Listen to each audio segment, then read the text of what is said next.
Meenakshi YouTube channel చూస్తున్న వారందరికీ ధన్యవాదములు. నమస్తే.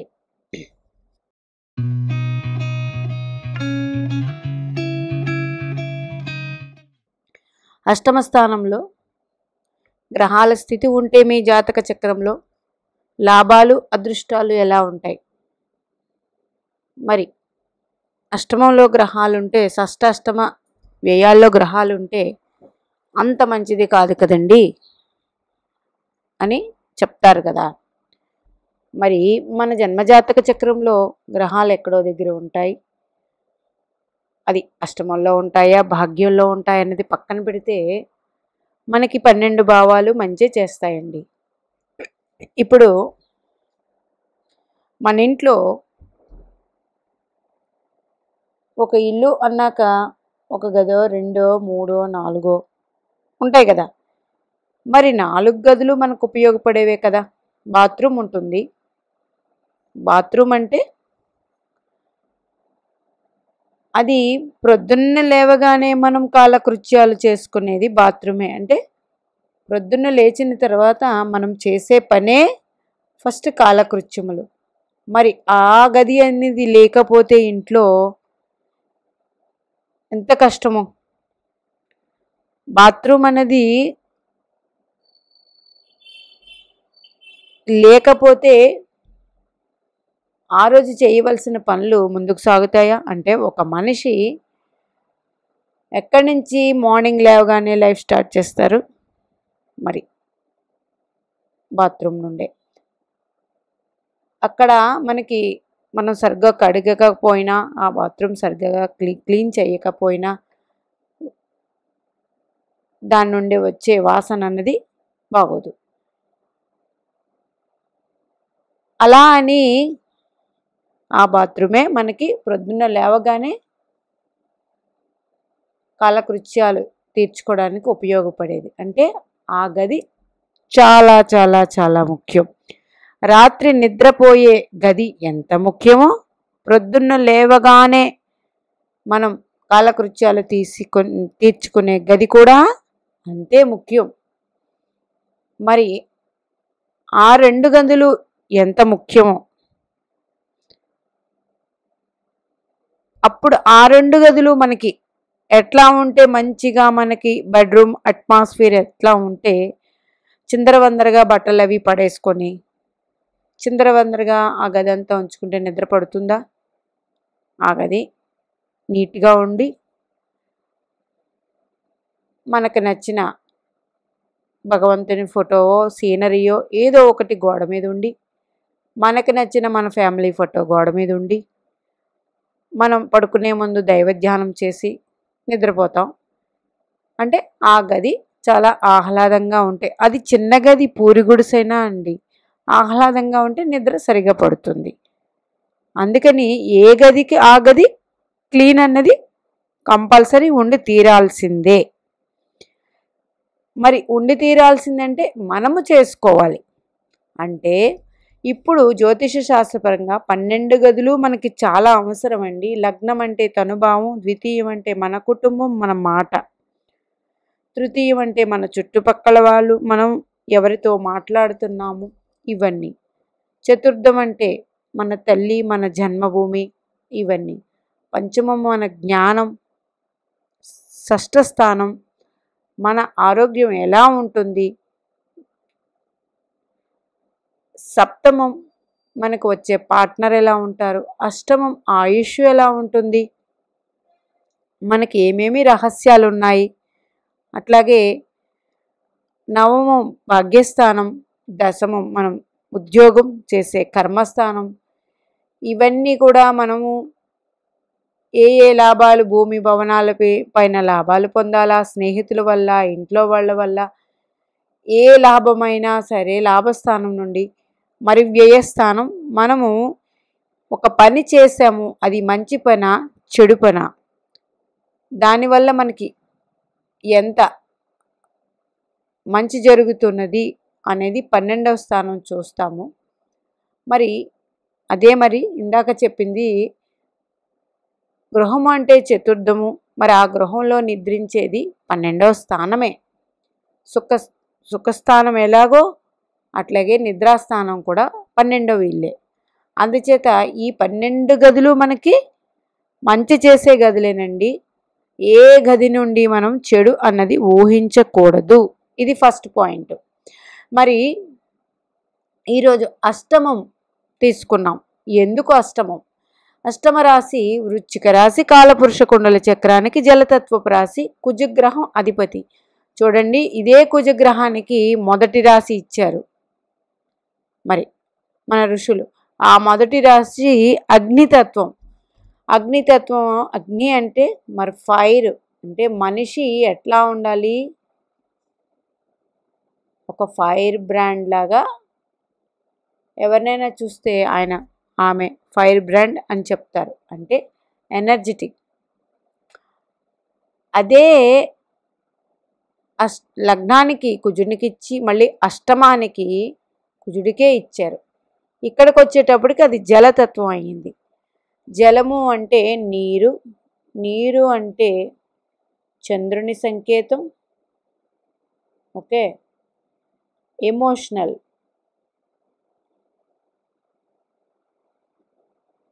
ఇందులో నుంచి ఎమోషనల్ కూడా తీసుకుంటాం.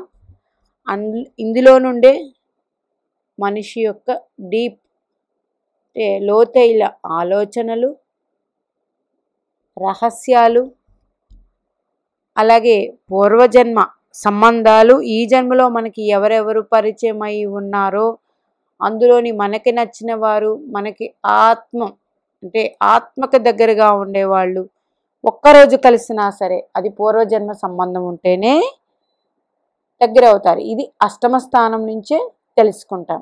అట్లాగే దేనైనా కనిపెట్టడం, కష్టమైన దాన్ని కూడా లోతుగా ఆలోచించి రీసెర్చ్ చేసి కనిపెట్టడం.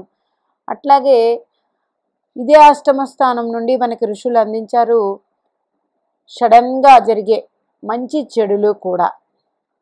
అట్లాగే ఆధ్యాత్మిక విషయాలు, జ్యోతిష్కులు అవ్వాలన్నా, అట్లాగే మంత్రశాస్త్రం కన్నా తంత్రశాస్త్రం చేసేవాళ్ళు ఉంటారు వాళ్ళకి. అట్లాగే ఇదే అష్టమ స్థానము కాలపురుష కుండలానికి వృశ్చిక రాశిలో కేతు గ్రహం ఉచ్చ పొందుతారు. కేతు అంటేనే చిత్ర విచిత్రం కదా. మరి ఇదే అష్టమ స్థానం మనకి చిత్ర విచిత్రాలు చూపిస్తుంది. ఇదే అష్టమం నుంచి అష్టమం తృతీయ స్థానం అవుతుంది. అంటే ఇది అష్టమం కదండి. 1, 2 అంటే వృశ్చికం నుంచి లెక్క పెడదాం. 1, 2, 3, 4, 5, 6, 7, 8. ఇది మిథున రాశి అయింది కాలపురుష కుండల చక్రానికి. మీ జన్మజాతక చక్రం నుంచి అష్టమం తృతీయ రాశి ఎవరికైనా. తృతీయం అంటే మనకి మన చుట్టుపక్కల ఉన్నవాళ్ళు,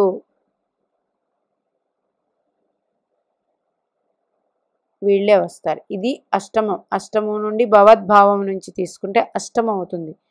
అందుకే తృతీయం కూడా చాలా ఇంపార్టెంట్. మనం ఎవరితో మాట్లాడుతున్నాం, ఎలా కమ్యూనికేట్ అవుతున్నాము, ఇట్లాంటివన్నీ చిత్ర విచిత్రంగానే ఉంటాయి. ఒక వ్యక్తి మనతో మాట్లాడుతూనే ఉంటారు, మనల్ని గమనిస్తూనే ఉంటారు, మనం అంటే ఇష్టపడుతూనే ఉంటారు, కానీ ఆ వ్యక్తిలో మనస్సు ఏమి జరుగుతుందని మనం చెప్పలేము. అది చిత్ర విచిత్రంగానే ఉంటుంది. పైకి ఒకటి, లోపల ఒకటి. అలాగా భావద్భావం తీసుకుంటే అష్టమం తృతీయం కూడా అవుతుంది. మరి అట్లాగే కాలపురుష కుండల చక్రానికి వృశ్చిక రాశి మీకు ఎన్నో భావం అయింది. వృశ్చిక రాశిలో కూడా ఏదైనా గ్రహాలు ఉన్నాయా? అట్లాగే మీ అష్టమంలో గ్రహాలు ఉన్నాయా? ఆ గ్రహాలు మీ జన్మలగ్నానికి ఏ భావాధిపతులు అయ్యారు? దాన్ని బట్టి అష్టమంతో కనెక్ట్ అయితే వాళ్ళు ఏంటన్నది తెలుసుకోగలం. మరి మీ అష్టమాధిపతి ఎవరు మీ లగ్నానికి? అట్లాగే అష్టమాధిపతి ఎవరు మీ లగ్నానికి తీసుకోండి. అట్లాగే అష్టమ స్థానంలో ఏ గ్రహాలు ఉన్నాయి? అష్టమాధిపతికి ఒక్కొక్కసారి లగ్నాధిపత్యం కూడా రావచ్చు. తులా లగ్నం తీసుకోండి, అష్టమాధిపతి లగ్నాధిపతి ఒక్కరే అయ్యారు. ఇట్లా వస్తుంది కదా. మరి కుంభలగ్నం తీసుకోండి, అష్టమాధిపతి పంచమాధిపతి ఒక్కరే, ఎవరు? బుధగ్రహం. అలా అన్నమాట. అందుకని ఒక్కొక్కసారి లగ్నాధిపతికి అష్టమాధిపత్యం రావచ్చు, పంచమాధిపతి అష్టమాధిపత్యం రావచ్చు, భాగ్యాధిపతికి అష్టమాధిపత్యం రావచ్చు. మరి ఇప్పుడు ఈరోజు చెప్పేది, మీకు అష్టమంలో ఏదైనా గ్రహాలు ఉన్నాయా, ఆ గ్రహాలు ఏమి సూచిస్తాయి అంటే, రవిగ్రహం ఉన్నారనుకోండి, మీ భావానికి ఎవరైనా సరే డైరెక్ట్గా రవిగ్రహమే ఉన్నారు, వీళ్ళకి దైవశక్తి ఉంటుందండి. వీళ్ళ దగ్గర ఎవరైనా మంత్రం తీసుకోవాలన్నా మంత్ర సాధనకి వీళ్ళ దగ్గర బాగా పనిచేస్తుంది. అట్లాగే ఇది చీకటి గది కాబట్టి అష్టమస్థానం అంటేనే ఒక లోయ. అక్కడ రవి ఉంటే అలాంటి వాళ్ళు ఒక వ్యక్తి చనిపోతున్న వాళ్ళ దగ్గరికి వెళ్ళి వాళ్ళ చేతితో మందో, అంటే భగవంతుని నిర్ణయం ఎవరు మార్చలేరు, కానీ ఎక్కడైనా ఒక కొన ఊపిరి ఉంది. అష్టమ స్థానంలో రవి ఉన్నవాళ్ళు పక్కనే ఉంటే, వాళ్ళకి ఆయుష్ ఉంటే తొందరగా కోలుకొని లెగిసి కూర్చుంటారు. అట్లాగా ఆటోమేటిక్గా దైవశక్తి వీళ్ళ దగ్గర ఉంటుంది. ఎందుకు అంటే కాలపురుష కుండల చక్రానికి పంచమాధిపతి రవి అండి. పంచమం అంటేనే మంత్రస్థానం, జ్ఞానం. ఇది కాలపురుష కుండల చక్రానికి రవిగ్రహానికే వచ్చింది. మరి ఈ రవిగ్రహం మంత్రస్థానం, జ్ఞానము ఇవన్నీ కూడా ఈ రవిగ్రహానికి వచ్చినప్పుడు వృశ్చిక రాశి, జలరాశి, రహస్య స్థానం ఇందులో ఉన్నప్పుడు రవిగ్రహం ఆ గది అంతా వెలుగు నిండుతుంది. రవిగ్రహం అష్టమంలో ఉంటే వీళ్ళు చాలా బ్రైట్గా దేన్నైనా సూక్ష్మంగా ఆలోచించి తొందరగా ఎదుటి వ్యక్తుల్ని పట్టుకోగలరు. వాళ్ళ గుణగణాలు ఏంటి అనేది ఎదుటి వ్యక్తులను చూసి చెప్పేస్తారు అష్టమ స్థానంలో రవి ఉన్నవాళ్ళు. ఎందుకు? వీరికి అమితమైన దైవశక్తి ఉంటుంది. వీళ్ళు ఏ మంత్రం పఠించినా అది సిద్ధిస్తుంది. అట్లాగే వీరు ఏ దైవాన్ని దర్శించినా తొందరగా దైవానుగ్రహం ఉంటుంది రవిగ్రహం ఉండడం వల్ల. మరి రవిగ్రహం ఏ భావాధిపతి అయ్యాడు అవన్నీ దశల్లోకి వెళితే సెకండ్ ఆప్షనరీ. అసలు గ్రహం ఉందా, చంద్రుడు ఉన్నారు, ఇట్లా అష్టమల స్థానంలో చంద్రుడు ఉన్నవారు ఎక్కువగా డీప్గా ఉన్నదానికి లేని దానికి ఆలోచనలు, భయాందోళనలు పెట్టేసుకుంటూ ఉంటారు. ఆలోచనలు డీప్గా ఆలోచిస్తారు, డిప్రెస్ అయిపోతూ ఉంటారు. ఎందుకు? వృశ్చిక రాశిలో చంద్రుడు నీచపడతాడు. అది ఏ భావం అయినప్పటికీ, ఏ రాశి అయినప్పటికీ అష్టమంలో చంద్రుడు ఉంటే కొంచెం ఎమోషనల్గా వీళ్ళు ఫీలింగ్స్ ఎక్కువ ఉంటాయి. అది మంచైనా చెడైనా అది ఆ భావం మీకు ఏ రాశి అయింది దాన్ని బట్టి. ఇంకా అష్టమ స్థానంలో కుజగ్రహం ఉంటే మంచి సర్జన్స్ అవుతారండి, డాక్టర్స్. అట్లాగే gym trainers, gym bodies, athletics అట్లాంటి వాళ్ళు కూడా అయిన వాళ్ళు ఉంటారు. మరి బుధగ్రహం ఉందనుకోండి, డీప్ రీసెర్చ్కి పనిచేస్తుంది, ఆస్ట్రాలజర్గా కూడా బాగుంటుంది. అట్లాగే సిఏ, అకౌంటెంట్సు, ట్యాక్సు, ఎల్ఐసి ఇట్లాంటి వాటిల్లో బాగుంటారు. గురుగ్రహం ఉన్నారనుకోండి, జ్ఞానము, రీసెర్చు, షేర్ మార్కెటింగు ఇట్లాంటివన్నీ కూడా బాగుంటుంది. లీగల్ అడ్వైజర్స్ అయితే ఇంకా మంచి పేరు ప్రతిష్టలు ఉంటారు. అట్లాగే మీ లగ్నాధిపతి వెళ్ళి గురుగ్రహం అయ్యి అష్టమంలో ఉన్నారనుకోండి, వీళ్ళు చాలా లోతుగా ఉంటారు. వాళ్ళ ఆలోచనలు ఎవరికి అర్థం కావు, చెప్పరు. అది కష్టమైనా సుఖమైనా బయటపడరు. ఇంకా అష్టమంలో శుక్రుడు ఉంటే అందం మీద ఎక్కువ వ్యామోహం ఉంటుంది, అదే ఆలోచనలో ఉంటారు. అది మంచికి, దారికి, చెడుకి కూడా తీస్తుంది. అట్లాగే శని భగవానుడు ఉన్నారనుకోండి, ఆయుష్కి మంచిది, భయం కూడా ఎక్కువ కలిగి ఉంటారు. శని భగవానుడు అష్టమంలో ఉన్నారు, నిలకడగా ఒక ఉద్యోగంలోనే ఉండి చేస్తూ ఉంటారు. ఉద్యోగాలు మారడం అనేది అట్లాంటివి తక్కువ. మరి రాహుగ్రహం ఉంటే తంత్ర సాధనలో వీళ్ళు ఎక్కువ ఉంటారు. ఆధ్యాత్మికంగా తంత్రాలు చేయడానికి ఇదిగా ఉంటారు. కొంచెం భయము అట్లాంటివి కూడా ఎక్కువే ఉంటాయి జీవితం మీద. మరి కేతు గ్రహం ఉంటే ఎందుకు అంటే వృశ్చికంలో రాహు నీచపడతారు. కేతు ఉన్నారనుకోండి ఆధ్యాత్మికంగా వెరీ స్ట్రాంగ్గా ఉంటారు. ఏదైనా గ్రహంతో కలిసి ఉంటే ఆ గ్రహము ఏ భావాధిపతి అయ్యారు దాన్ని బట్టి చూసుకోవాలి. కేతు ఉన్నారనుకోండి 100% వీళ్ళు ఆస్ట్రాలజర్స్ అవుతారు.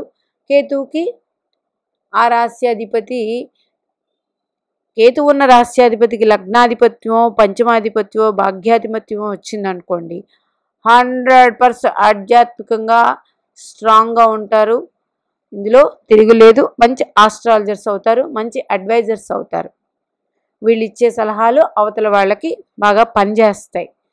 అదే కేతువుకి అంత కంఫర్టబుల్ రాశి కాకపోతే కేతు ఏదైనా గ్రహాలతో కలిసి ఉంటే ఆ గ్రహం అంటే గురుపాలిత గ్రహాలతో కలిసి ఉంటే కొంచెం కంఫర్టబుల్గా కేతు ఉంటారు.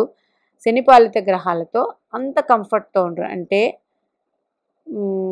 శని భగవానుడు, అట్లాగే బుధ గ్రహం, అట్లాగే శుక్రగ్రహం వీళ్ళతో అంత కంఫర్ట్నెస్ కేతువుకి ఉండదు.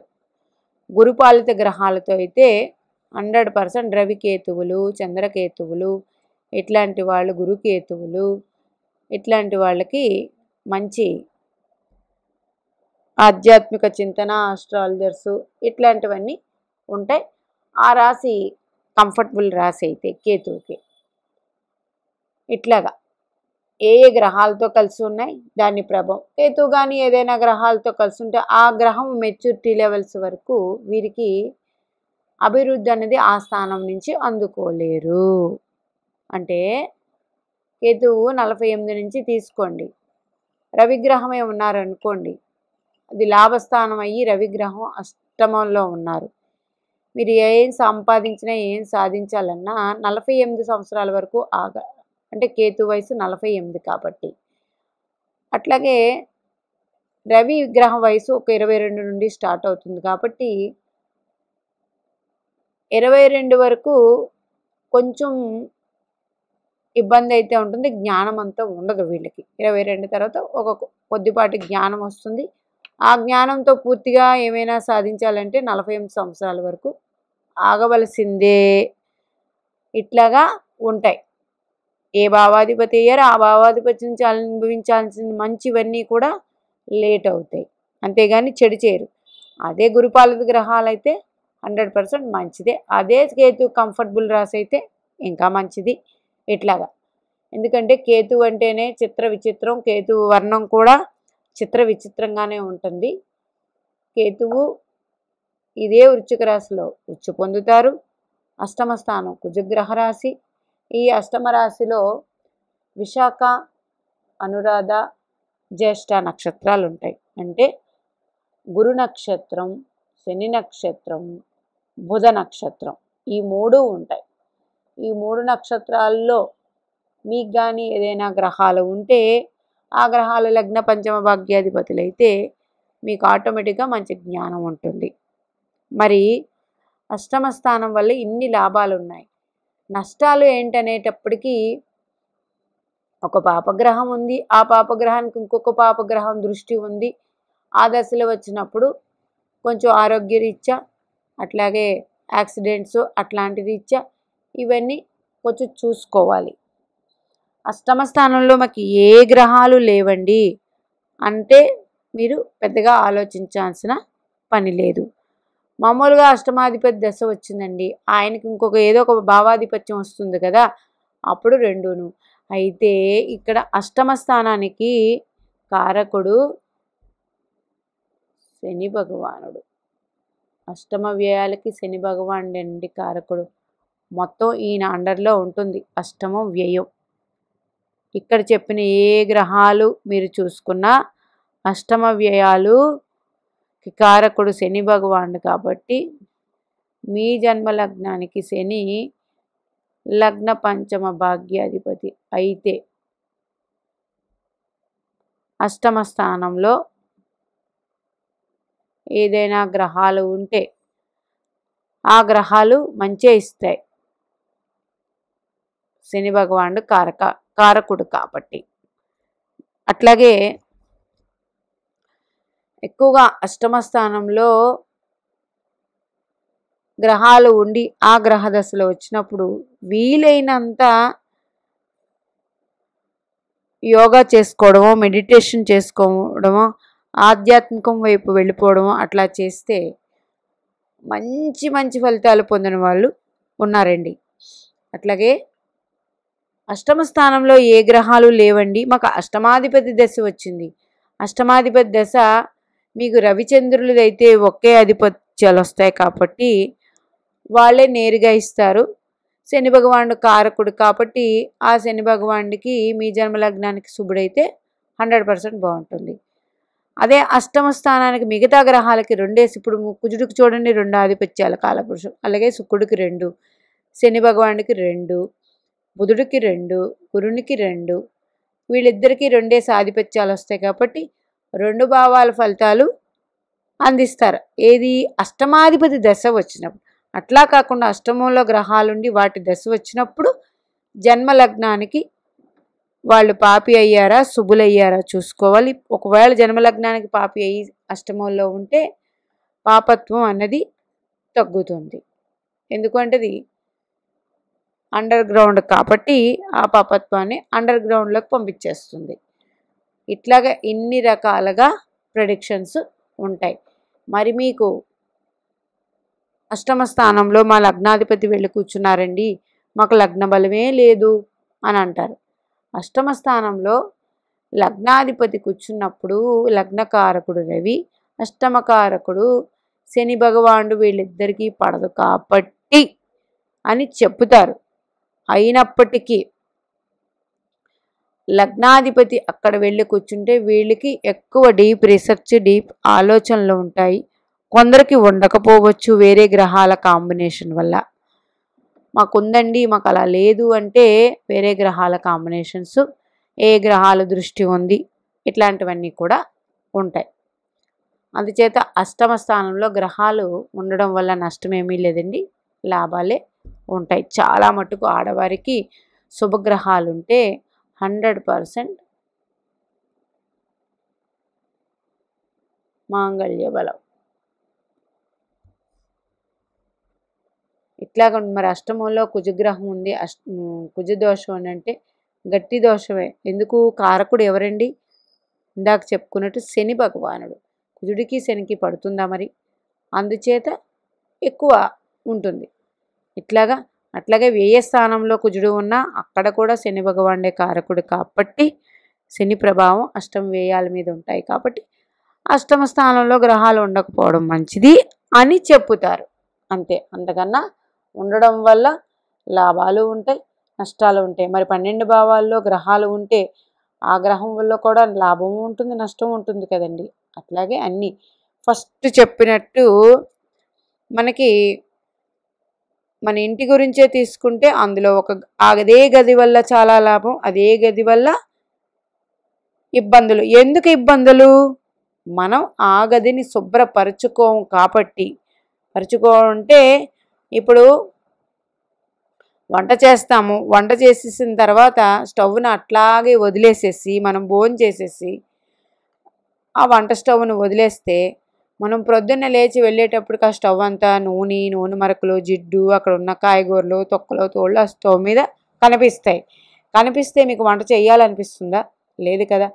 వంట అయిపోయింది, శుభ్రంగా వంటిల్లు కడుక్కుంటాం, స్టవ్ కూడా కడిగి ప్రొద్దున్నే అట్టి పెట్టుకుంటాం. దానివల్ల మనకి స్నానం చేసి ఆ గదిలోకి వెళ్ళగానే ఆ వంటిల్లు ఆహ్లాదకరంగా కనిపిస్తుంది. అగ్నిదేవుడికి దండం పెట్టుకుని వంట చేస్తాం, ఆ తిన్న వాళ్ళందరూ దేవునికి నైవేద్యం చేస్తాం, ఆ తిన్న వాళ్ళందరూ ఆరోగ్యంగా ఉంటారు. అంతేగాని వంట చేసేసాము, స్టవ్తో రేపు పని ఉంది కదా, రేపు చూసుకుందాంలే, మళ్ళీ అదే స్టవ్ మీద వంట అంటే అక్కడ ఎంత క్లీన్గా ఉంటే మన మనసు అంత బాగుంటుంది. మన మనసు అంత బాగుంటే వంట అద్భుతంగా వస్తుంది, తినేవాళ్ళు ఆరోగ్యంగా ఉంటారు. అట్లాగే ప్రతి గది అండి, పూజా గది అంటే పూజా గది భగవంతుని గది. మనం ఎలాగైతే స్నానం చేస్తామో ప్రొద్దున్న లేచి ఆ పూజా గదిని శుభ్రపరచుకోవడం, ముగ్గులు వేయడం, ఆ దేవుడి సామాన్లు తోమడం, అలా అన్నీ నీట్గా చేసేసిన మనము పూజ చేసుకుంటే ఆ దేవుడు కూడా శుభ్రంగా ఆయన స్నానం చేసినట్టు కనిపిస్తారు. రూమ్ అంతా బాగుంటుంది, ఒక పాజిటివ్ ఎనర్జీ వస్తుంది. అందుకే శుభ్రమైన గదిని కూడా శుభ్రం చేయాలి. మనకి శుభ్రం లేని గదిని కూడా శుభ్రం చేస్తేనే ఆ గది నుండి మనం అందుకోవాల్సిన మంచి ఫలితాలు అందుకుంటాం. ఇక్కడ కూడా అంతే. అష్టమ స్థానంలో గ్రహాలు ఉన్నప్పుడు ఆధ్యాత్మికంగా ఆ దశలో వచ్చినప్పుడు ఒకవేళ మీకు కానీ ఇబ్బంది ఉంటే ఆధ్యాత్మికంగా ఎక్కువ వెళ్ళడం, అట్లాగే మంచి పనులు చేయడం, ఎవరికి శని భగవానుకి నచ్చినట్టు మంచి పనులు చేయడం, ఇట్లాంటివి చేస్తే ఆటోమేటిక్గా అష్టమ స్థానం నుంచి చాలా చాలా మంచి ఫలితాలు అందుకుంటాయి. చాలా వీడియోల్లో అమితాబ్ బచ్చన్ గారి జాతకంలో అష్టమ స్థానంలో గ్రహాలు ఉన్నాయి. మరి ఆయన చాలా మంచి యాక్టర్ అయ్యారు. అంటే అష్టమ స్థానంలో ఉన్నవాళ్ళు కూడా మంచి డాక్టర్సు, మంచి సర్జన్సు, మంచి లాయర్సు, మంచి హీలర్సు, మంచి ఆధ్యాత్మిక గురువులు వీళ్ళందరూ ఉంటారండి అష్టమ స్థానంలో ఉన్నవాళ్ళు. అది ఆయా గ్రహాలు, ఆయా స్థానాలు, ఆయా భావాధిపతులు, అట్లాగే ముఖ్యంగా శని భగవానుడు. శని భగవాన్ని మనము మెప్పించినట్లయితే జీవితం అంతా బాగుంటుందండి, మనం పైకి వెళ్ళిపోయే వరకు. ఇది అష్టమ స్థానం గురించి. మీనాక్షిదేవి ఆశీస్సులు మనందరి మీద ఉండాలని కోరుకుంటూ నమస్తే.